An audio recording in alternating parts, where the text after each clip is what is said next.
What's going on, Packers Nation? Welcome back to another video of Packers Latest. I am your host, Taylor Bretl, keeping you up to date on the latest news on the green and gold Green Bay Packers. A happy Wednesday to all of you watching out there. If you're new to the channel, I welcome you. Feel free to leave a like, subscribe, turn on that notification bell so you know when these videos go live. And if you're a returner, I welcome you back as always. On today's episode, we're going to be talking about, the NFL Combine is coming up. Lots of GMs, executives, big names are showing up there. And for the Green Bay Packers, GM Brian Gutekunst was in the building and had a open press conference today with the media. So we're going to kind of talk about a lot of things to note out of that. The first one, we're going to start on the offensive side of the ball and look at Josh Jacobs. Josh Jacobs kind of became a rumor to possibly be released for money reasons. The Packers struggling with the cap a little bit. His name wasn't really in contention compared to the other names, and Elgton Jenkins, Rashan Garry, who we're going to get to a little bit later, and Trayvon Diggs, who the Packers already released. But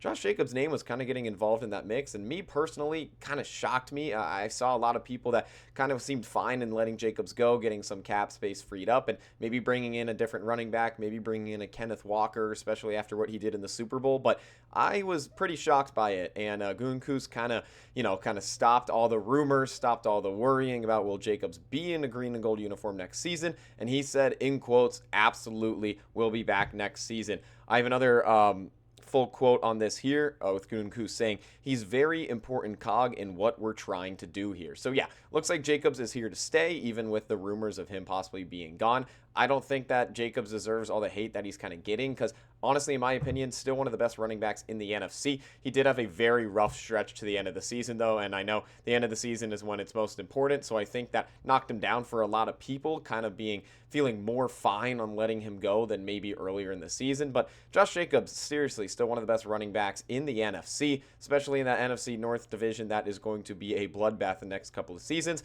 To have an all-pro and Pro Bowl level running back on your roster, it's going to be pretty hard to find a way to let him go. So looks like he's here to stay. I'm happy he's here to stay. I've really liked what I've seen from Jacobs. I know the late stretch was pretty rough. I am going to get into those numbers. You look at his last 3 games of the season where he did really struggle. And again, the last 3 games, kind of the most important 3, with one of those being a playoff game. In those 3 games, he had 35 carries for just 97 yards. So that's under 3 yards per carry, I believe, if that maths out correctly. And in the receiving department, just 4 receptions for 15 yards, so not much going on there, and 0 touchdowns as well on both ends of the field to add on to that. So not really impressive stuff from Jacobs, but overall with the Packers, I think he has been very good. You look at his numbers in his 2 seasons with the Packers. He played 32 games, rushed for 2,258 yards, had 624 receiving yards, and 30 total touchdowns. I mean, those are some of the best numbers. I believe I also saw a stat somewhere. Over the last 3 seasons, Josh Jacobs has 34 rushing touchdowns, which is the 5th most among running backs in that stretch. I could have that a little bit sideways, but I believe that that is the answer and where Jacobs sits over the last 3 years. So seriously, kind of another reason that shows you why he's one of the best running backs in the NFC and in the NFL in general. So I'm happy that Jacobs is here to stay. And a big question, though, is will the O-line be fixed for him? How will the offensive line look? Because you have Rasheed Walker, who doesn't seem like he'll be back with the Green Bay Packers. And then you have Elgton Jenkins, a big decision to make there, talking about the cap space, talking about money. Elgton Jenkins, if the Packers let him go, that would help a lot with their money issues. But Jenkins,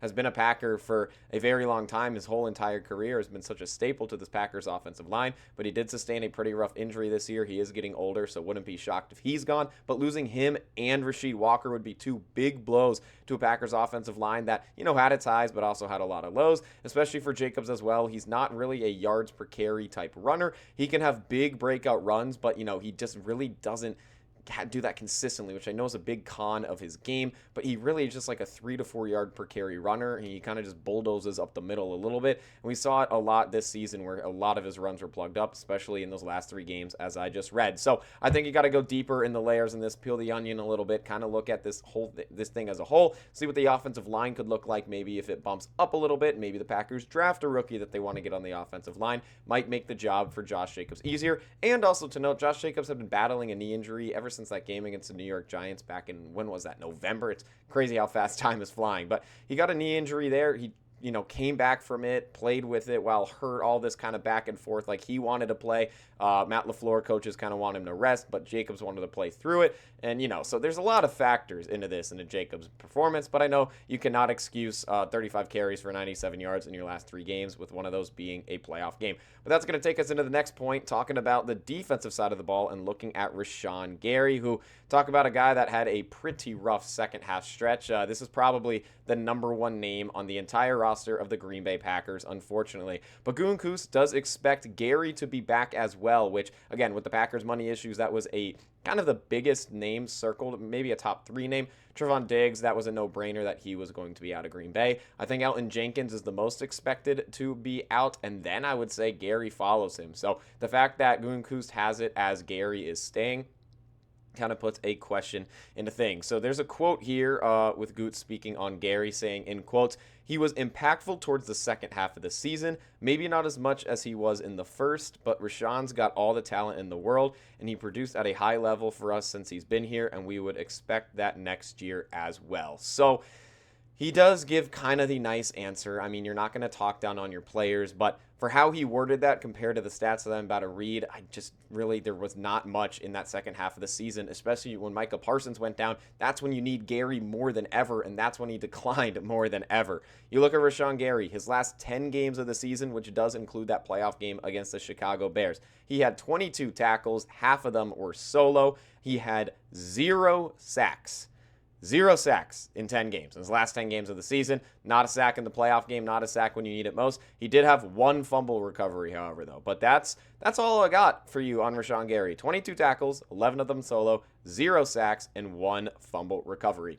For a guy that's getting paid what I believe is 4-year, $96 million contract, I think it's like the 13th highest among defensive ends, at least it was at the time of signing. Yeah, that's not the production that you're asking for a guy like that. And you look at, maybe guys that came in and replaced him and played a little bit better. We're going to get into some of those names as possible other options to fill for Rashan Garry. So it looks like Goot wants him back. It looks like Goot thinks he'll be back, but I know that you're probably not going to talk down on a player and say, yeah, he probably won't be with us next season when he's still currently on the roster and you'd have to release him for him to be gone. So you got to take everything with a grain of salt. And I do like Goot. He loves his players. He loves his team. He loves the Packers. He's praising everything about them, and that's what you want in a guy like Brian Gutekunst. But you look at the other options. I mean, I turn to 2 names. Start with Lucas Van Ness. Man, still waiting for that Lucas Van Ness first-round draft pick breakout. He's been with the Packers for a couple seasons now, and seemed like this season maybe was going to be that step up, that 3rd season in the NFL, but still feels like we're waiting for that big breakout for Lucas Van Ness, and that's another guy that keeps getting injured, but is being compared to Hercules in the offseason. He's huge. You can see why he was a first-round pick. You can see why he's succeeded at a high level in college, playing for Iowa in the Big Ten, but he just really hasn't been able to stay on the field consistently. And then you bring in a guy like Micah Parsons, and your opportunities as Van Ness go down even more. But a second name that I look at outside of Lucas Van Ness was a guy that was a rookie with the Packers this season, the 4th-round pick out of Texas, Barron Sorrell. He's actually been working out this offseason with Micah Parsons, so that's something that you really like to see. Sorrell kind of got in the mix later in the season, and what I saw from him, I thought he was absolutely phenomenal. I know it's a small sample size, and I know he's a rookie, and, he might be going up against some better talent if he plays a full season, not just in each game for a couple of snaps, but I really like what I saw from Barron Sorrell. So if Rashan Garry were to be gone, I think that the Packers have a couple of nice options behind, and they could pick someone up in free agency. You can't cancel that out as well. They could draft someone as well. So Garry looks like he's here to stay. Wouldn't be shocked if that ends up not being true. But nonetheless, I feel like the Packers have a lot of options there. Micah Parsons as well will be interesting to watch his time frame. He wants to be back for week 1. I think he said realistically, this was in an interview about a month ago, saying realistically it's more like a week 3, week 4 to when he's probably going to come back. But, with the type of injury he sustained, ACL, you never want to rush back from that, as bad as he wants to play and as much as I respect his decision. But before we get into the 3rd point, have to give a huge shout out to today's sponsor in Ultra Pouches. Ultra is the ultimate guilt-free pouch delivering instant focus and mental clarity without nicotine or caffeine. New customers can use code FANARK to get 15% off at takeultra.com. That's takeultra.com for 15% off with code FANARK. After your purchase, they will ask you where you heard about them, so please feel free to support the show using code FANARK. You can scan the QR code right up there and do so. Ultra Pouches are designed to improve mental clarity, attention, and productivity within minutes of use. Users reports users report enhanced ability to stay on task, have better decision making, and reduce brain fog. And 90% of customers saw a significant improvement in their overall focus levels. So again, feel free if you want to purchase it, scan that QR code right up there. Use code FANARC. It supports my show. It supports all of FANARC shows. We've appreciated all the attention that you've brought, and I love recording these for you guys every single day. And especially with the buzz coming up on the Packers, there will be a lot more content in the future. But that's going to take us to jump right back into the episode and look at the special team side of things with Rich Bisaccia. And Goot and kind of spoke on this for him and the Packers organization, saying that Bisaccia's decision to step down was a surprise for the Packers. In my opinion, I wasn't shocked that he stepped down, but it seemed like what I'm going to get into a little bit, it's kind of shocking how he did it, when he did it, all those little details. I thought Bisaccia was going to get fired if he was not going to be on the Packers. I'm shocked he was, no longer with the Packers because he personally chose to step down. So definitely an interesting situation here. A pretty sizable quote that I got from an article from Packers Wire saying, this is Goot talking on him, saying, losing him is tough just because of what he brought to our football team. I think there were other opportunities he wanted to pursue. He's coached a long time in the National Football League, and as you know, it can be a grind. He's had some other opportunities that he was looking at. Really good coach, and wherever he ends up, that place will be better for it. So looks like Bisaccia is stepping down from just the Packers, but he could be looking for something in the NFL in general. And, very struggling stretch with the Green Bay Packers, to say the least. But he has a very deep background in the NFL, as Goot spoke on. I think that he could land a job somewhere. No idea where that'll be. No idea what the role will end up being. But yeah, Bisaccia stepped down as a special teams coordinator on February 17th, and it's kind of to note that the Packers really have not looked for a replacement. I mean, they're looking for a replacement. They've had a couple interviews. We had a couple names. I talked about that a couple episodes ago, but it is mid to now kind of leaning towards, I guess it is late February. It's the 25th, so we're now in late February again. Time is flying, and the Packers still don't have a special teams coach or an assistant special teams coach, and I think this is why it was really unfortunate with Bisaccia's decision.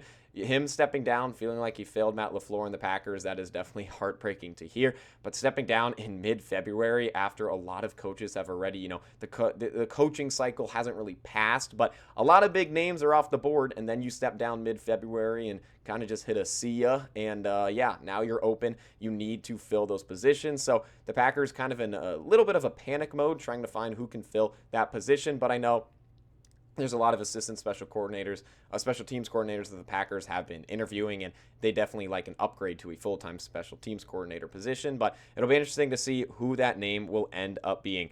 Per Packers Wire as well, it says Gunku said the team has the ability to be patient while going through the hiring process, and Bisaccia's decision came as a surprise. So kind of what I touched on a little bit, just kind of the whole timing of this whole thing was not really pretty at all. Feel bad for Bisaccia on how he kind of viewed his time with the Green Bay Packers, but unfortunately that was the reality. I mean, especially after that playoff game, it kind of felt like that was the last time he was going to be a special teams coordinator of the Green Bay Packers. But turning into our last point, we've talked about the offense, we talked about the defense, we talked about the special teams. So now we're going to take it back to the defensive side of the ball and look at the linebacker and cornerback room, which in Goot's opinion needs the most improvement.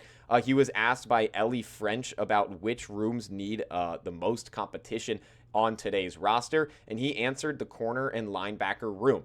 Interesting answer. I agree with the cornerback room. The linebacker room, I'm not so sure. I feel like that's a pretty strong unit for the Packers. So starting with the cornerback room, I have some points here. The first point, I just wrote agreed with the period. I mean, I do agree. The cornerback room is thin. That needs improvement. We saw that late in this season. I talked about it last episode, looking at 4 possible names that the Packers could draft in the upcoming 2026 NFL draft. So I do think that needs the most improvement on the defensive side of the ball.